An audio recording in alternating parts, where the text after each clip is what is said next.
بس یہی تو مسئلہ تھا. صحابہ کو معلوم تھا آنے والے ہیں کچھ منوس،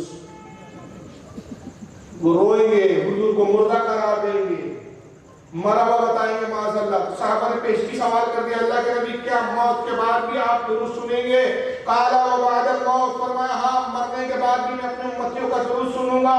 ان اللہ حرم علی الارض ان تاکل اجساد الانبیاء علیہم السلام ونبی اللہ حی یرزق، اس لیے کہ بے شک اللہ نے زمین پر حرام کر دیا ہے کہ نبیوں کے جسموں کو وہ کھائیں. اللہ کے نبی مٹی میں فنا نہیں ہوتے. ونبی اللہ حی، اللہ کا نبی زندہ ہوتا ہے، یرزق، اور اللہ کی طرف سے اس کو رزق بھی دیا جاتا ہے. رزق کھاتا ہے. رزق مردے کھاتے ہیں کہ زندہ کھاتے ہیں؟ رزق کی حاجت جسم کو ہے کہ روح کو ہے؟ تو گویا انبیاء اپنے جسم کے ساتھ قبروں میں ہوتے. کیوں؟ آگے پہلے ہی فرما دیا کہ زمین پر اللہ نے حرام کر دیا کہ نبیوں کے جسموں کو کھائے. وہ اپنے جسم کے ساتھ قبروں میں سلامت ہوتے ہیں. اور کیسے سلامت ہوتے ہیں؟ اگر سنن ابن ماجہ سے ہاضمہ ٹھیک نہ ہو رہا ہو تو صحیح مسلم کی حدیث دیکھ لیں. اب یہاں تو ہاضمہ ٹھیک تمہارے ابا کو بھی کرنا پڑے گا. صحیح مسلم حدیث نمبر 6051 حضرت انس بن مالک سے روایت ہے. انس بن مالک ان رسول اللہ صلی اللہ علیہ وسلم قال مررت على موسى ليلة اسري بي عند القصيم الاحمر وهو قائم يصلي في قبره. آقا صلی اللہ علیہ وسلم شاید فرماتے شب معراج میں سر کے ٹیلے پر موسیٰ علیہ السلام کی قبر کے پاس آیا. سر کے ٹیلہ تھا، لال رنگ کا ٹیلہ، وہاں موسیٰ کی قبر تھی. شب معراج کے سفر میں میں جا رہا تھا، میں موسیٰ کی قبر پر آیا. اور جب میں آیا تو کیا دیکھا؟ ہوا قائم یصلی فی قبرہ، تو میں نے دیکھا موسیٰ اپنی قبر میں کھڑے ہیں اور نماز پڑھ رہے ہیں. کھڑے مردے ہوتے ہیں، زندہ ہوتے ہیں. قائم کھڑے تھے فی قبرہ، اپنے قبر کے اندر. اور پہلے فرمایا یصلی، نماز پڑھ رہے ہیں. تو انبیاء زندہ ہوتے ہیں. اور اس پر اجماع اس حدیث پر حیات الانبیاء امام بہقی رحمۃ اللہ علیہ کا رسالہ ہے، اس میں صحیح سند کے ساتھ انہوں نے روایتوں کو جمع کیا. الحمدللہ اس کے بھی تخارج بھی کی ہے میں نے، اور اس کا حاشیہ اس کا ترجمہ کیا ہے، چھپ چکی ہے الحمدللہ. افکار رضا کے ہمارے زبیر بھائی نے چھاپی ہے، دلی سے آپ بلا سکتے ہیں، انٹرنیٹ پر بھی موجود ہے. اس میں میں نے حدیثوں کی تخارج کی. جو امام بہقی نے ایک ایک حدیث لکھی اس پر میں نے کئی کن حدیثوں میں یہ اور حدیثیں اس کے کئی 44 اور 30 کتابوں میں حوالے رکھا. اتفاق متفق علیہ اجماع اس حدیث پر. امام بہقی نے جو لکھا وہ حدیث یہ ہے کہ فرماتے اللہ کے رسول صلی اللہ علیہ وسلم الانبیاء احیاء فی قبورہم یصلون، انبیاء اپنی قبر میں زندہ ہوتے ہیں اور نماز پڑھتے ہیں. ہر نبی قبر میں زندہ ہے. صرف آقا کی خصوصیات نہیں ہے، صرف موسیٰ کی خصوصیات نہیں ہے، ہر نبی زندہ ہے. تو جن کے پیغمبر زندہ ہو، جن کا نبی زندہ ہو، وہ غم بھی منائے گا، وہ خوشی منائیں گے. ہم تو یہ مانتے ہیں کہ ہمارے آقا ہمارے حالات سے واقف، ہمارا درود بھی سن رہے ہیں. اب ایک تیسرا اعتراض یہ ہوتا ہے، یہ بھی سنتے چلیں. یس سنیے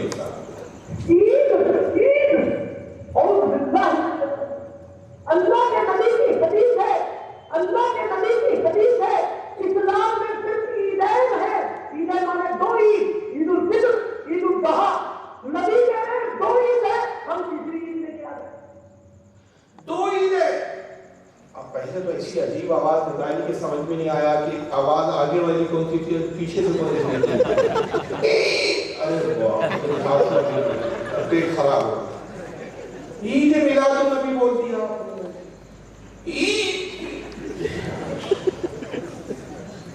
اللہ کے رسول کی حدیث ہے. ارے مکارو، جھوٹو، شرم کرو، بے غیر تو اللہ کو منہ دکھانا ہے. کون سی حدیث ہے؟ ہمیں بھی تو دکھا کر واقعی اپنی امی کا دودھ نوش کیا ہے. واقعی اپنی ہی امی کا دودھ نوش کیا تو ہمیں بھی تو دکھا کون سی حدیث ہے جس میں حضور نے کہا کہ دو ہی عیدیں ہیں، عید الاضحیٰ، عید الفطر، بقرہ عید اور رمضان عید. دو عیدیں ہیں، ہم تیسری لے آئے. اللہ کے نبی کی حدیث کون سی حدیث ہے جس میں نبی نے کہا دو عیدیں ہیں؟ وہ حدیث کا نام بتا، حوالہ تو بتا. قیامت آ جائے گی، مر جائے گا سب رگڑ کے، حوالہ نہیں نکال سکتا. اور میں نوجوانوں سے اپیل کروں گا، بات یاد آ رہی ہے. ہمارے اکثر نوجوان مجھے بہت فون کرتے، بڑا غصہ آتا مجھے اپنے نوجوانوں کو. حضرت ایک وہابی نے اعتراض اعتراض کیسے کیا جواب ہے؟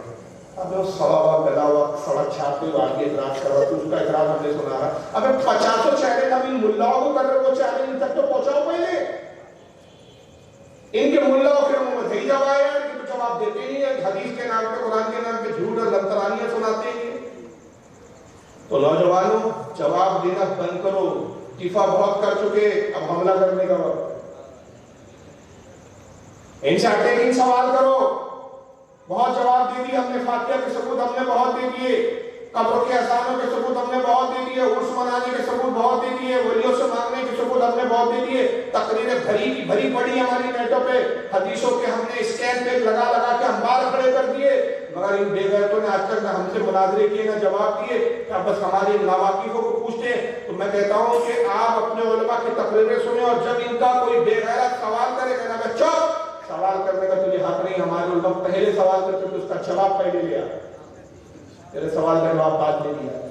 سیکھو یار، کب تک بس جواب دینے کا ٹھیکہ لے رکھے ہے کہ ہم نے قیام اللہ تعالیٰ نے بھیجتے ہوئے کیا ایک وہ پاس ہوا تھا کیا صاحب کانٹریکٹ نکلا تھا کہ تم جواب دے گا تو پوچھنا، تمہارا پوچھنا سا ذمہ داری ہے، تمہارا جواب دے گا. یہ کب دے گا جواب دیں گے؟ یہ کہتے ہیں کہ یہ دو ہی عیدیں ہیں. ان سے پوچھا کس حدیث میں آیا کہ صرف دو عیدیں؟ اور ایک دوسرے صاحب کو سنیے، انہوں نے تو بڑا عجیب فلسفہ لائے. ان کا نام ہے مولوی نیاز گھنپن. ان کو بھی سن لیجیے پاکستان کی. جشن عید میلاد النبی نہ منانے پر اعتراض کیا جاتا ہے، نبی کو منکر ہے الیاذ باللہ صلی اللہ علیہ وسلم. بھئی اعتراض تو ان پر ہونا چاہیے جو عید مناتے ہیں، ان پر اعتراض یہ جو عید نہیں مناتے. بتاؤ عیدیں کتنی ہیں جی؟ 2 یا 3؟ تو جو تیسری کرے اعتراض اس پہ ہے، یا جو تیسری نہ کرے اعتراض اس پہ ہے. جب رات میں فرض نمازیں کتنی ہیں؟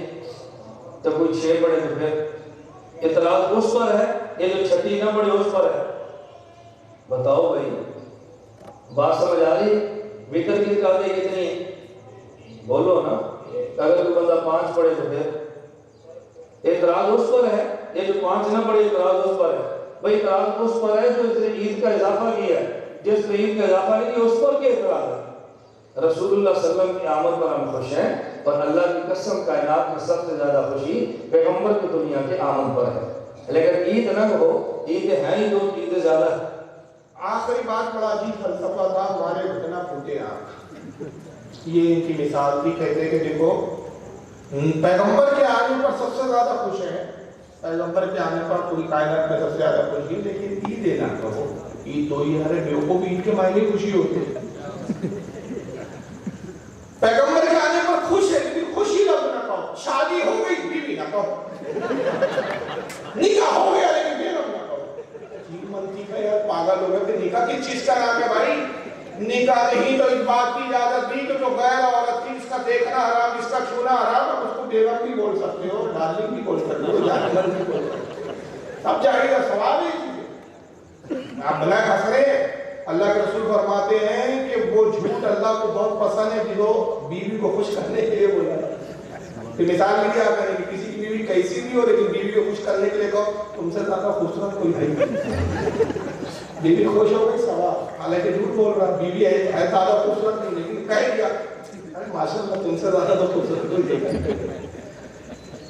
تو بیوی کو اس طرح کے جملے کہنا، اللہ کے نبی خود حضرت ام المؤمنین عائشہ صدیقہ کو بعض اوقات جب محبت میں ہوتے تو حمیرہ کرتے تھے. یہ محبت والا کام تھا.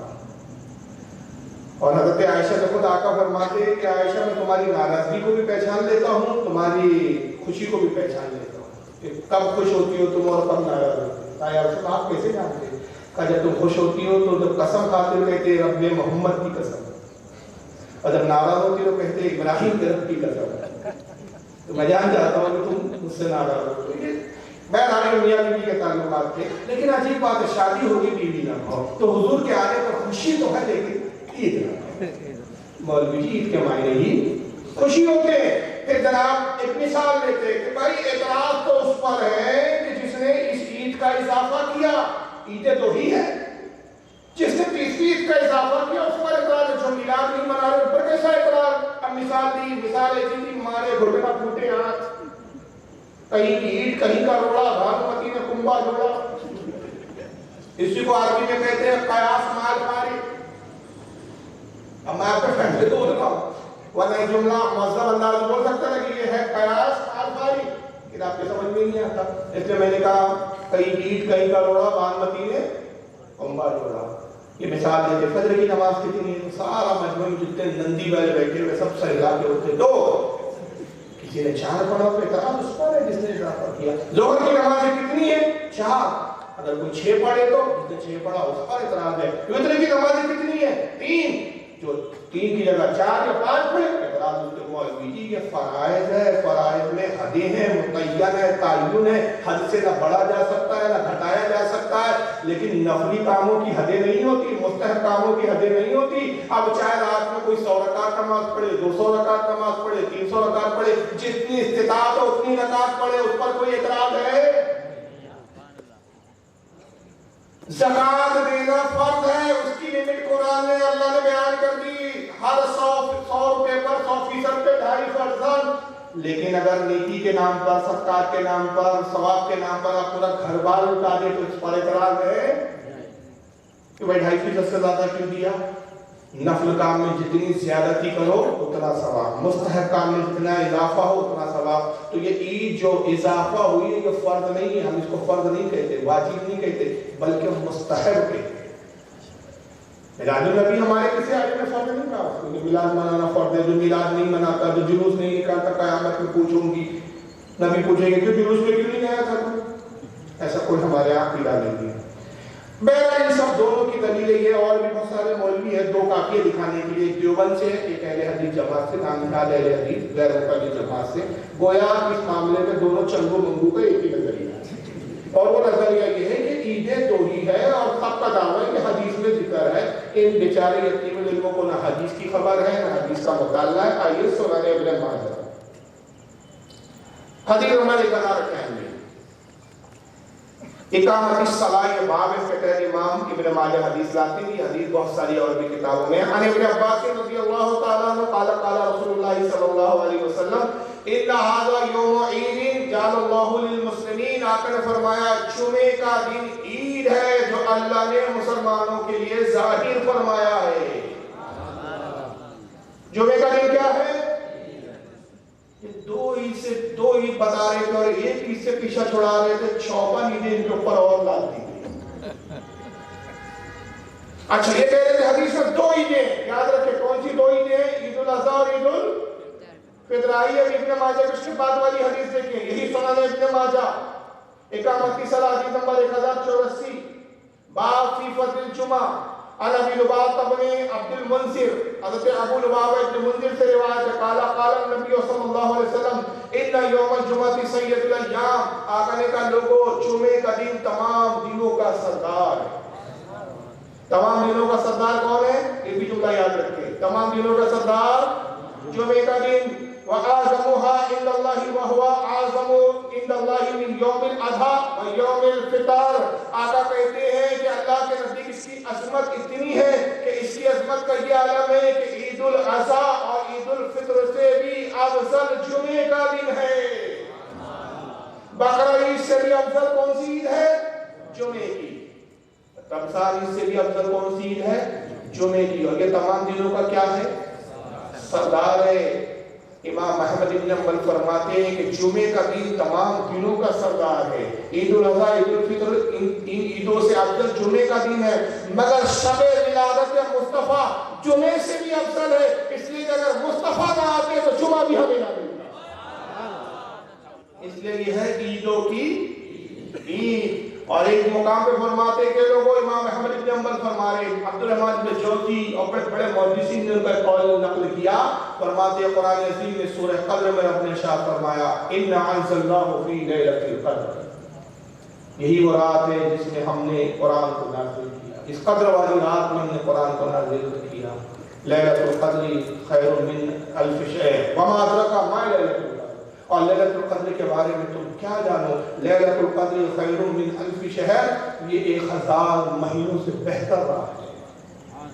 کون سی رات؟ شب قدر. کتنی بہتر ہے، کتنی افضل ہے؟ 1000 مہینوں سے. کیوں بہتر ہے؟ اس رات کو قرآن اترا.